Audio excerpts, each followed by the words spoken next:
de ahí viene la relación de tangencia que nos dice que TMS es igual al precio relativo, también P. Entonces, esa tangencia que nosotros tenemos acá, ahí y acá, es distinta en el punto A con respecto al punto B con respecto al punto C.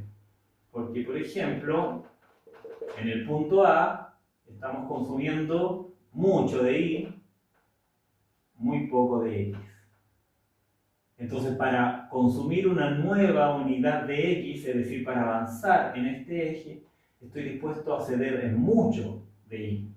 Y eso se ve en esta pendiente que es mucho más inclinada que esta. Esta es mucho menor. Porque ¿qué ocurre en este caso? En el punto C ocurre lo inverso, es decir, tengo mucho X, tengo poco de Y. Entonces acá para consumir una nueva unidad de X, estoy dispuesto a ceder muy poco de Y. Y eso se ve en esta vez. Es decir, para avanzar hacia acá, para avanzar mucho, acá avanzo en Y muy poco. Acá se ve en este ángulo, en esta distancia, se ve lo que avanzo en Y, y en esta distancia se ve lo que avanzo en X. Acá, en esta distancia, por ejemplo, acá se ve lo que avanzo en X, y en esta distancia se ve lo que avanza. Y en este punto intermedio, entonces tenemos una cantidad similar de cada uno de los bienes. La gran conclusión entonces a la que nos lleva la función de Cobb-Douglas, que por lo demás nos muestra una curva de indiferencia que es convexa, y eso lo hemos solo comentado, no demostrado, porque requeriría un mayor desarrollo, quizás en un video aparte, de por qué la condición de segundo orden, que es la que nos informa sobre la forma de, más que de la curva de indiferencia, que eso lo hace indirectamente, nos informa sobre la forma de la curva de utilidad, de la función de utilidad. Nosotros queremos saber si es que estamos en un máximo, en un punto máximo, y las curvas de indiferencia, que dice que son curvas de nivel, nos muestran los distintos niveles de esto. Puede ser este nivel, puede ser este nivel, o puede ser este nivel. Y por eso es que nosotros vemos curvas de indiferencia que no se tocan, ¿cierto?, una sobre la otra. Entonces, a medida que pasamos a la siguiente curva de indiferencia, es como pasar de este nivel a este nivel y a este nivel respectivamente. Y ascendemos en la utilidad hasta llegar a un máximo. Ahora ese máximo va a depender de contar con el presupuesto de alcanzarlo, y por eso nosotros nos conformamos con los niveles que nos permite la restricción presupuestaria, que es la que hemos revisado anteriormente en el problema de minimización y maximización. Todo eso lo hemos conversado antes, pero acá solo quedémonos con que esta función de utilidad nos muestra una curva de indiferencia convexa, que la podríamos demostrar con la condición de segundo orden, que para estos fines tiene que ser menor o igual la segunda derivada. Si f es la función de utilidad, la segunda derivada tiene que ser menor o igual a 0. Lo de igual a 0 nos da cuasi concavidad, y con la cuasi concavidad tenemos curvas de indiferencia convexas. Pero la tasa marginal de sustitución con curvas convexas, que es variable, la tenemos acá, entonces nos muestra cuánto estamos dispuestos a sustituir de un bien con respecto a una unidad del otro bien. ¿Cuánto? En este caso, cedo de Y para alcanzar una nueva unidad de X. Y ya vimos entonces que en este caso estoy dispuesto a ceder menos porque tengo poco Y y lo estoy valorando más, y tengo mucho X y lo estoy valorando menos. En este caso será lo inverso, y en este punto intermedio entonces tengo una relación relativamente equilibrada entre el consumo de los dos bienes, y por lo tanto la tasa marginal de sustitución nos habla precisamente, para este caso, para esta función, con esta forma, que el individuo prefiere la diversidad en el consumo. Es decir, lo que le entrega mayor satisfacción se encuentra en niveles intermedios. Y por eso nosotros llegábamos a soluciones interior en el problema de optimización, maximizando o minimizando utilidad o gastos respectivamente, Por eso nosotros llegábamos a soluciones interior y no soluciones de esquina, porque de hecho acá la esquina es una asíntota, y en este caso también, y es mucho menos probable porque sería un caso extremo en el que estoy dispuesto a ceder nada de y por la nueva cantidad, por la nueva unidad de x, porque ya estoy relativamente saciado de x. Entonces, más unidades de x entregan casi nula utilidad. Eso es lo que nos muestra la TMS.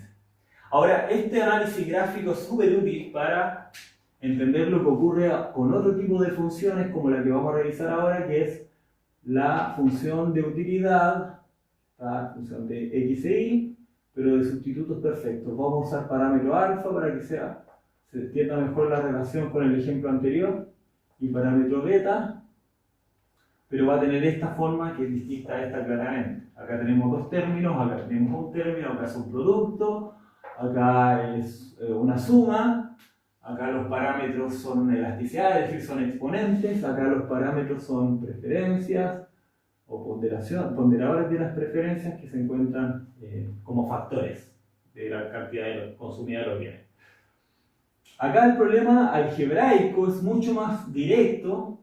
Nosotros podemos sacar la TMS rápidamente. Sabemos que la TMS es la relación entre las utilidades marginales, y la utilidad marginal de x sobre y sería, para el caso de x, derivar la función de utilidad con respecto a x, y eso es directamente alfa.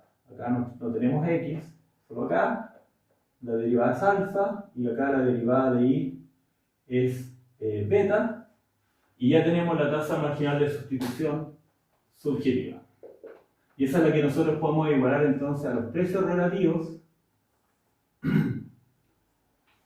Y ahí nosotros tenemos entonces nuestra condición de tangencia, que es la que vimos anteriormente.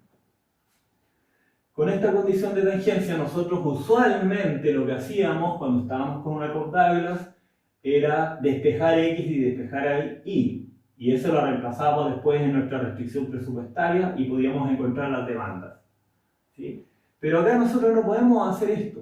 ¿Por qué? Porque no tenemos ni x ni y en ninguno de los valores, en ninguna parte de la expresión. Por lo tanto, nosotros ya sabemos que va a ocurrir algo distinto y que lo vamos a ver de forma más directa a nivel gráfico nuevamente con x e y. Y va a ser muy informativa que el hecho de que la tasa marginal de sustitución sea constante, y al ser constante tiene esta forma. Bueno, hagámosla del mismo color para que se vea la diferencia, y lo que queremos expresar acá, al ser constante, no tiene mayor pendiente acá con respecto a acá, sino que la pendiente es la misma. Y eso lo vemos acá, porque estos son parámetros dados. Son parámetros exógenos, exógeno. Exógeno, ¿qué quiere decir? Que no están determinados por nuestro modelo, las variables son y x. Y x. Eso sí cambia. Y acá, como no tenemos ninguna variable endógena, solo tenemos px, que también es exógeno, los precios los da el mercado, ¿cierto? Pi también, y tenemos alfa y beta. En este caso son ponderadores o parámetros subjetivos, pero nuevamente están dados por las preferencias del individuo. Y entonces lo que tenemos es una tasa marginal de sustitución, que en este caso es alfa beta, que es constante. Y ¿cómo podemos hacer tangencia con una curva de indiferencia cuando nuestra pendiente es la misma? La única forma de cumplir con tangencia es que sea tangente en todos sus puntos. Esta es la única forma.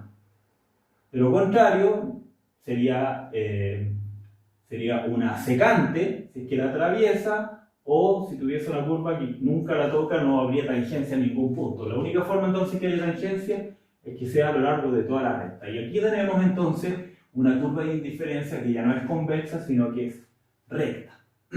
Por lo tanto, convexidad o concavidad queda indeterminado, pero eso no es relevante para estos fines, y el análisis gráfico nos va a decir entonces qué preferencia yo tendría Si la tasa marginal de sustitución, que es la que me dice cuánto estoy dispuesto a ceder de un bien para obtener una nueva unidad del otro bien, ¿qué nos informa esta relación constante?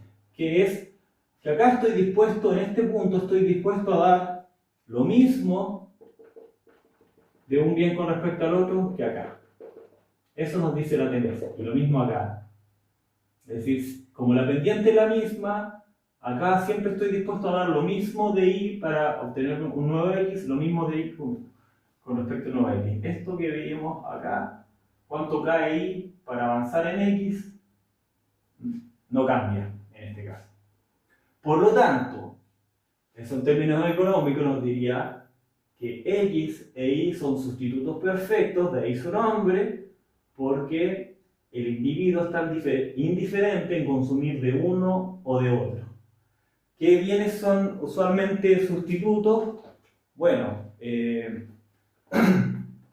podría ser para, no en todas las culturas, pero en algunas culturas, por ejemplo, entre consumir una bebida caliente, que puede ser un té o puede ser un café. Sabemos que eso en muchas preferencias es distinto, tanto a nivel cultural como a nivel individual, pero para estos fines podría ser una forma de expresar sustitutos.